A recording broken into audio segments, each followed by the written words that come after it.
فقال المؤلف رحمه الله تعالى وأدم نفعنا بعلومه في الدارين آمين ثم قال bersabda Nabi sallallahu alaihi wasallam, man aw'adahu Allah ala amalin thawaban fahuwa munjizun lahu wa man aw'adahu ala amalin iqaban fahuwa al-khiyari in sya'a azzabahu wa in sya'a ghafara lahu. Artinya, barang siapa menjanji akan dia oleh Allah atas suatu amal,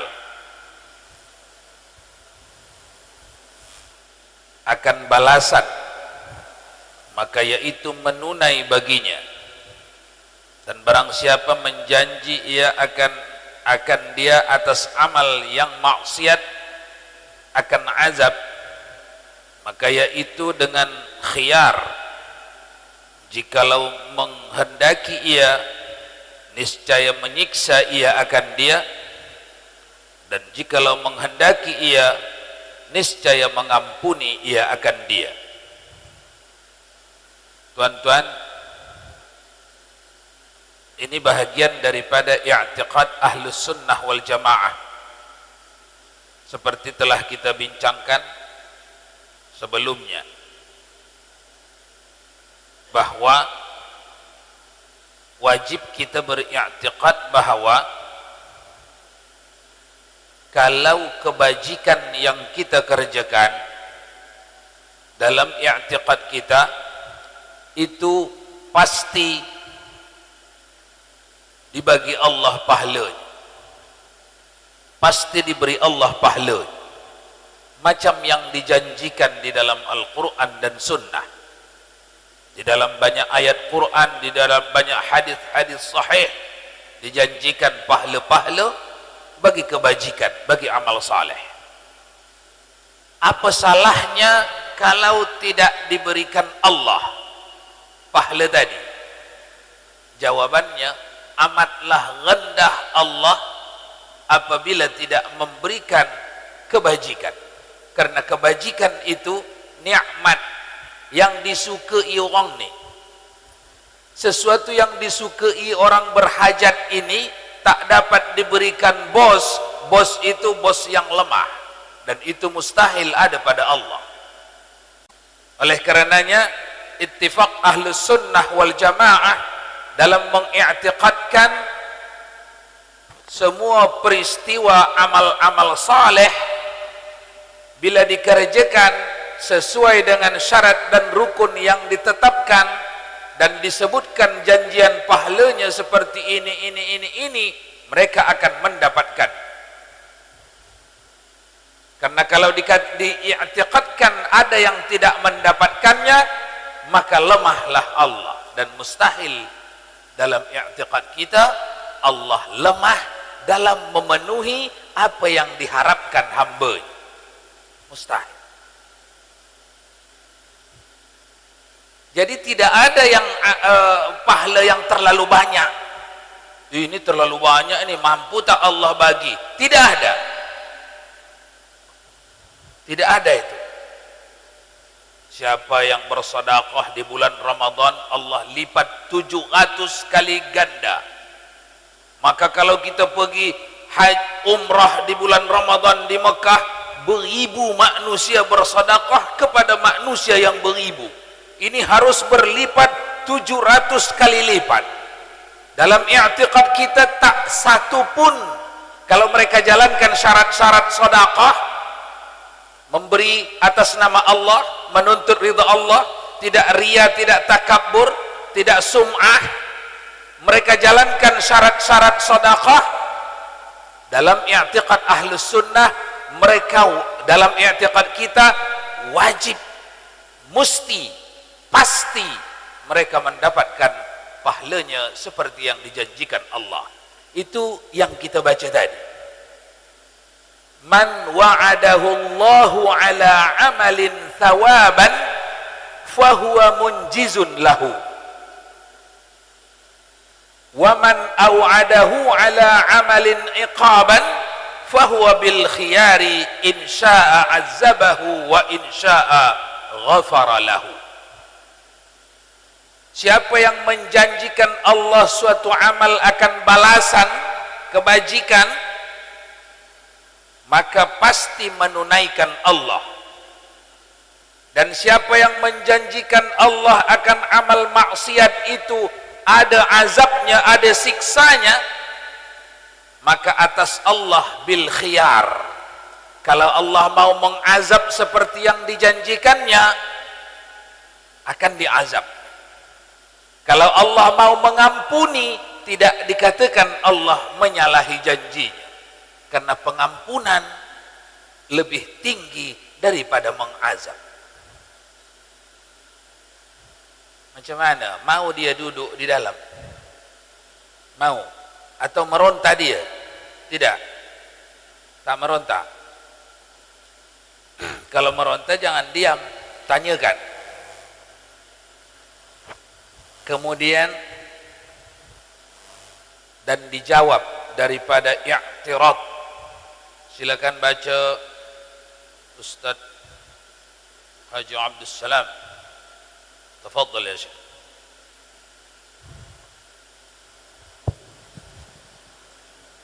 Bismillahirrahmanirrahim. Dan dijawab daripada i'tirad yang kedua dengan bahwa yang tertegah itu hanya sungguhnya ia menukarkan perkataan pada janji menyiksa akan kufar atau orang yang tiada berkehendak Allah Ta'ala daripada memaafkan dia. Maka bermula firman Allah Ta'ala, ma yubdilul qawlu ladayya, itu ditanggungkan atas demikian itu. Dan dijawab daripada i'tirad yang ketiga dengan bahwasanya harus bersalahan wa'id, yakni janji kejahatan itu pada barang yang apabila ada ia warid pada barang yang harus maaf daripadanya, maka tiada menafikan kekal kufar itu di dalam neraka, maka bahwasanya tiada harus maaf daripada kufar itu. Firman Allah Ta'ala, innallaha la yaghfiru an yushraka bihi wa yaghfiru ma duna dzalika liman yasha. Artinya bahwasanya Allah Ta'ala tiada mengampuni ia akan bahwa disekutukan dengan dia, dan mengampuni ia akan barang yang lain daripada yang demikian itu bagi orang yang dikehendakinya. Dan ayat itu qaid bagi firman Allah, innallaha yaghfirudz dzunuba jami'a.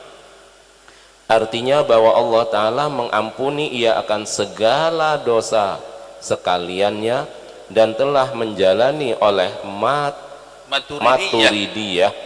Maturidiyah kepada bahwasanya tertegah menyalahi wa'id itu seperti barang yang tertegah menyalahi wa'du jua, yaitu janji kebaikan, dan tiada datang i'tirad demikian bahwa wa'id itu disalahi pada orang mukmin yang diampuni baginya, karena bahwa ayat yang warid dengan umum wa'id itu dikeluarkan daripadanya orang mukmin yang diampuni baginya.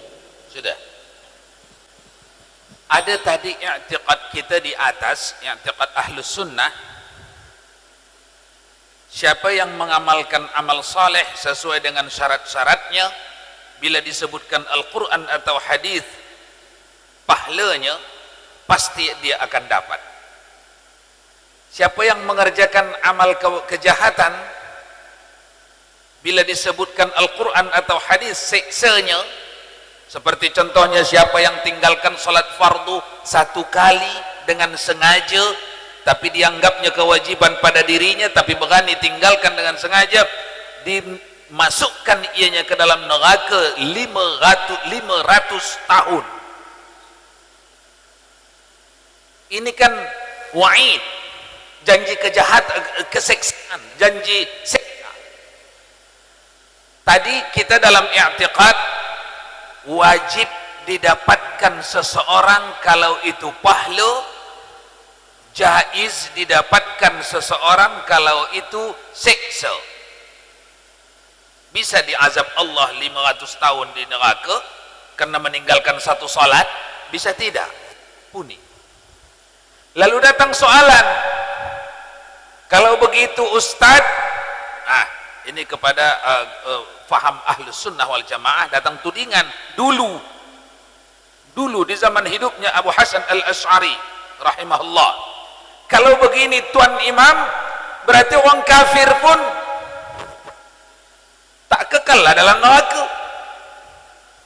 karena bisa saja diampuni Allah dia. Itu soalannya, itu masalah.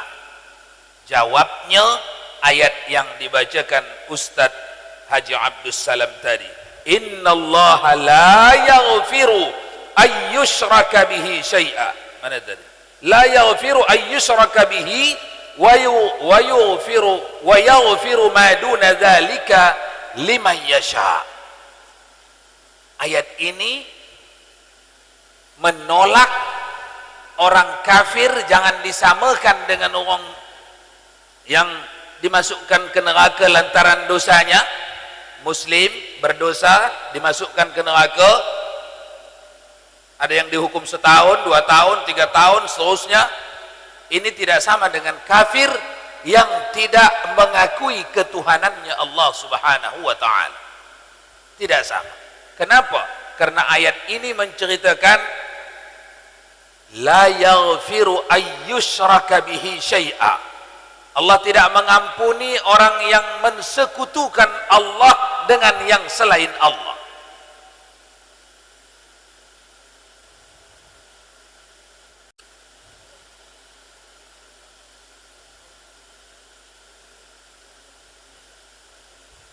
Iya, orang kafir itu kan kakek moyangnya syirik itu. Sedangkan orang Islam sendiri pun dia menyembah patung dia syirik. Apalagi orang yang tidak pernah bersyahadat menyembah patung, kakek moyangnya syirik.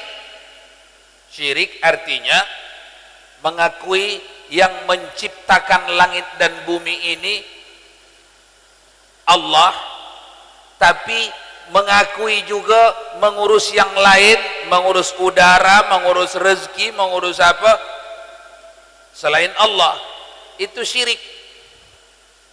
Segitu saja pun sudah di neraka kekal, apalagi yang memang menyembah patung, menyembah Yesus yang di tiang tuh, dan tidak bersyahadat, kakek moyang syirik. Jadi begitu melihatnya, jangan berpikir ayat ini kan ayyusyraka bihi syai'a, orang yang mensekutukan Tuhan, berarti muslim yang mensekutukan Allah, menyembah Allah juga, menyembah batu cincin juga, itu kan syirik. Ya, itu syirik yang kecil. Syirik yang besar memang tidak bersyahadat, memang tidak mempercayai adanya Allah, diangkatnya Allah yang satu lagi. Karena ketuhanannya Allah itu tidak akan dapat dibantah siapapun yang menggunakan akal sehat. Siapapun yang menggunakan akal sehat, ketuhanannya Allah tidak akan pernah dapat dibantahnya, kecuali dicampakkannya akal sehatnya jauh-jauh. Karena kalau dikatakannya Tuhannya Yesus, atau dikatakannya Tuhannya Buddha, dia tidak dapat menyuruh Tuhannya itu mencipta langit dan bumi. Tidak dapat. Tidak ada satu bukti ilmiah di alam semesta di mana yang mencipta alam ini selain Allah. Tidak ada. Tapi kalau yang mencipta alam semesta ini Allah subhanahu wa ta'ala,